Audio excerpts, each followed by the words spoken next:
June 23rd, 2023 will go down in the history books as the beginning of the end for Yevgeny Prigozhin. That was the date of the Wagner Group's Thunder Run. Although the mutiny ended short of Moscow, Prigozhin had crossed the proverbial Rubicon, and he was about to meet a dramatic end, even if he did not realize it yet. But what if I told you that the Wagner Group had sealed its own fate years beforehand? That the group had a fatal flaw that someone in Russia was waiting to exploit, and that this fatal flaw not only explains why someone in Russia was able to pull it off, but also when it happened. This is The Fall of PMC Wagner, or How Not to Structure an Organization. A brief disclaimer before getting to the meat of today's video. We are never really going to have satisfying confirmation that Prigozhin was on the plane, and it is doubtful that we will ever get a clear story on who ordered the killing. The plane came down on August 23rd. The next day, Putin, while having an unrelated conversation with the Donetsk People's Republic's leader, implicitly denied direct knowledge of the situation by wishing the families of the victims well. He then applauded Prigozhin's earlier career achievements while alluding to the mutiny, and emphasized his business career and work in Africa. Others could be responsible. Prigozhin had a long list of enemies worldwide, stretching from Africa to Syria to Ukraine to Russian businessmen. However, for the rest of the video, we are going to assume that someone within the broader Russian government was responsible. Whether that is Putin, Shoigu, the FSB, the GRU, or whatever, who knows? But it will not much matter for the overall tale of what happened. It probably will also not matter much for the domestic aftermath. Perceptions are reality. But that is a topic for another time. For now, our focus is on Wagner's weak link, and how that left the door open for Moscow. Back to the meat of the story. Wagner and the Kremlin have always had a bizarre relationship.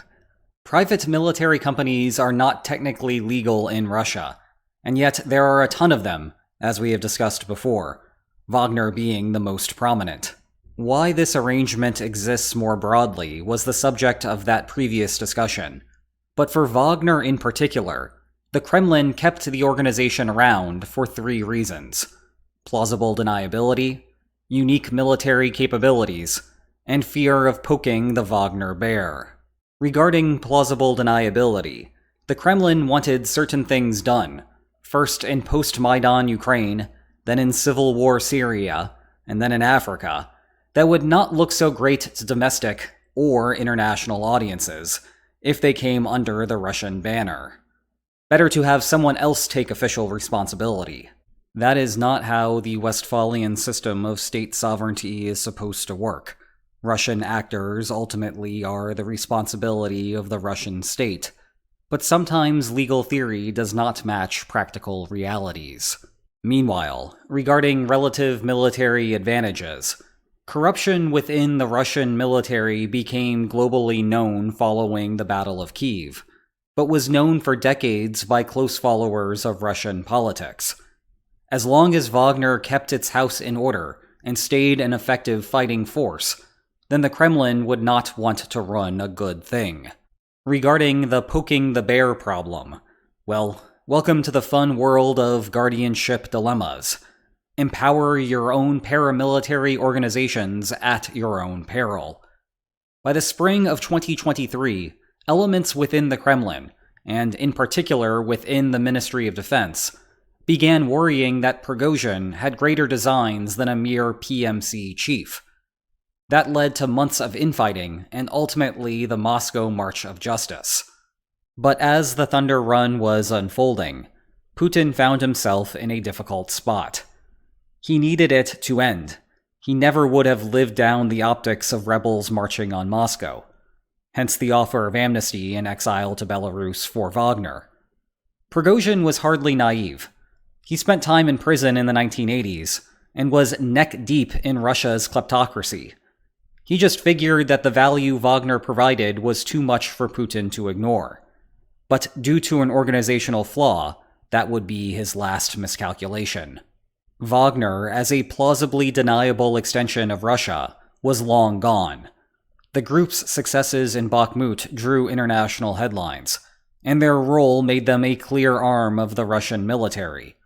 For anyone still not paying attention, the Thunder Run dominated the news cycle for 24 hours. After 6 long days, the headlines finally stopped talking about the implosion of the Titanic submersible, mercifully, I might add, and instead turned to the potential implosion of the Russian state. Plausible deniability is easier when you have anonymity, or at least an unrecognized name. By the end of it, Putin was publicly admitting to the Kremlin's financing of Wagner all along. Of the 3 benefits, plausible deniability was gone.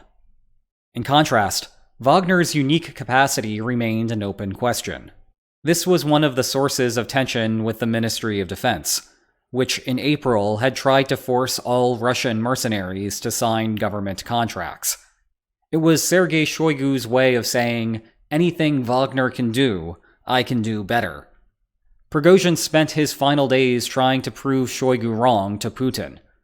After setting up shop in Belarus and shuffling in and out of Russia, Prigozhin flew to the Central African Republic as a part of a redemption tour. Before leaving the CAR, a helicopter full of Sudanese rebels flew in to meet him, bearing a gift of gold in return for Wagner's earlier assistance in securing a mine. Then Prigozhin was off to Mali for another round of reassurance. There may have also been some remote conversations with the coup plotters in Niger. The central theme throughout this was that all was right in the world of Wagner. Whether that was true, who knows? Wagner's funding was a black box. Were the organization's mercenary activities directly profitable? Or was the Kremlin heavily subsidizing the operation for the sake of creating a little geopolitical instability? But even if that subsidy was not in the form of rubles, Wagner was certainly getting its materiel from Moscow, and that was slowly disappearing after the mutiny. Simultaneous to Prigozhin's safari, Russia was taking stock of the situation. This is likely why he survived for 2 months longer than many expected. Had Putin immediately arrested Prigozhin and dissolved of Wagner, power vacuums would have formed all over Africa. Russian intelligence needed to get its ducks in a row before taking action. Even as late as 24 hours before the plane crash, Russian officials were in Libya, trying to convince Wagner affiliates that official Russian channels could, and would, take over the Wagner duties. They appeared to be ready to pull the trigger, but still had to worry about the third problem, an all-out war with Wagner. This was a real concern following the support that the Wagner mutineers seemed to collect as they entered Rostov-on-Don and motioned toward Moscow. But here is where the Wagner Group's organizational problem came into play. We do not know exactly how Wagner was structured, and that is part of the issue, but it was something like this. Prigozhin seemed to be the owner, or at least he was the one getting rich off of the enterprise. But Wagner was still a military organization. Despite fantastic command of his public profile, and to be fair to him, he lived his own gimmick, spending ample time in dangerous areas, Prigozhin was not a military man. That is why he is wearing a clean coat in the photos that we are using of him. He is giving Putin a tour of a catering factory. Yummy. Moreover, did you know that he did not use frozen food products or preservatives? And the fact that he was doing it for a mere 32 rubles per meal helps explain his frustration with the inefficient prosecution of the invasion. Just imagine if this level of mass production were put to work on artillery shells. We would be looking at a completely different war. But what goes up must come down. Their relationship was never going to stay this warm. The smiles were eventually going to fade away, and I imagine that this was the look on Putin's face when Prigozhin told him of his plans for rebellion. Anyway, within a traditional business organization's corporate structure, Prigozhin would have been better classified as a chief financial officer, responsible for handling the company's accounting, and chief marketing officer, responsible for finding new clients and managing old ones. There was no true chief executive officer. Instead, Prigozhin was on equal footing with Dmitry Utkin, best described as the chief operating officer. Utkin is the presumed co-founder of Wagner, with the group getting its name from his call sign, itself presumed to be a reference to composer Richard Wagner. And the fact that he had a call sign alludes to his expertise in military operations, with some reports that he led the Moscow field trip, while Prigozhin stayed behind in Rostov-on-Don, all of which explains his role within the C-suite. Beyond those two, and perhaps the last person in the C-suite, was Valery Chekalov, the functional chief procurement officer. That meant that he was the one who actually had to get the materiel. Chekalov was likely on a slightly lower tier, but still important. After that, who knows? Presumably, there was a traditional military chain of command, especially within the locations where Wagner operated. This was likely by design. The more top-level officers you have, the more money you have to pay out. But it was also a fatal flaw, the weak link in the organization. Put simply, Wagner left itself vulnerable to a decapitation strike. Normal businesses worry about this type of thing when the loss of a single individual can cripple the entire company. The most widely known case of this is when shareholders feared that Apple was dependent on Steve Jobs. Whoa, didn't see that one coming. Which was especially concerning given his long-term health issues. The same problems apply to political and military organizations, both traditional and non-traditional. If these three were to have suddenly disappeared, what would have happened next to Wagner? Yes, Wagner's rank and file might have gotten angry, but who exactly would have led the group afterward? In situations like this, what you do not want is for the group to divide itself into factions. You want one person in charge, and for everyone else to get in line behind him. Prigozhin allegedly had some sort of succession plan in mind, but there is a big difference between having a plan and building a consensus around it. Even if infighting between lower-level leaders got resolved, who was going to secure the funding, cut the checks, and supply the group's materiel, which, by the way, the Ministry of Defense had been trying to confiscate since the rebellion?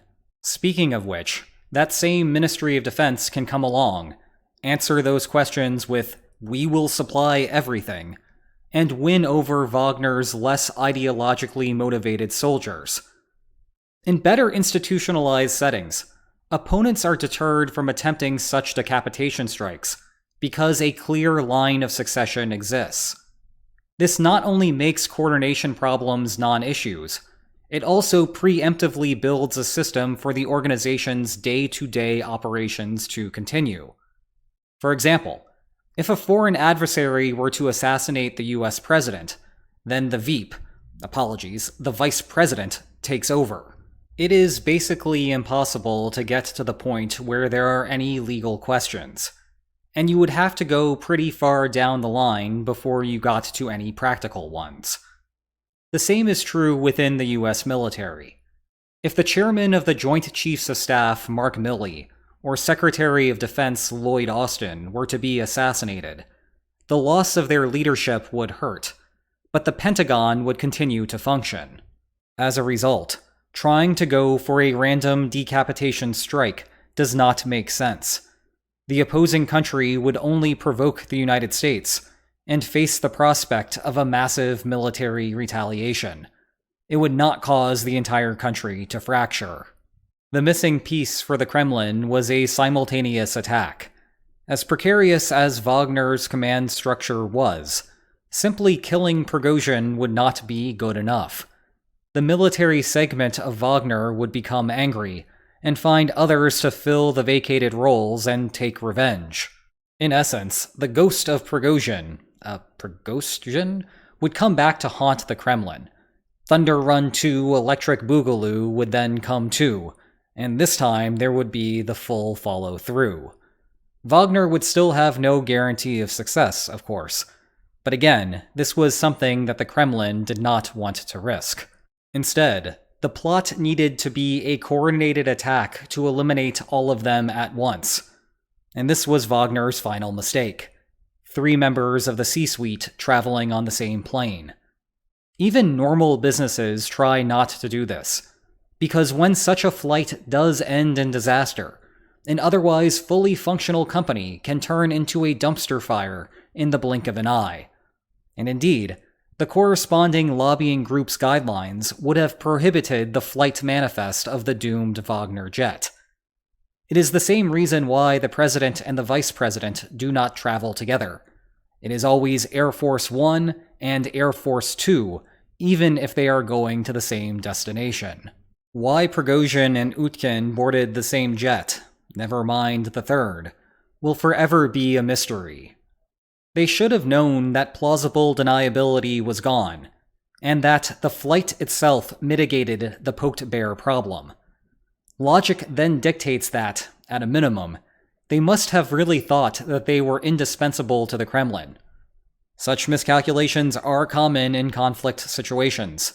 We have discussed before how it is hard to get even matters of life and death correct 100% of the time.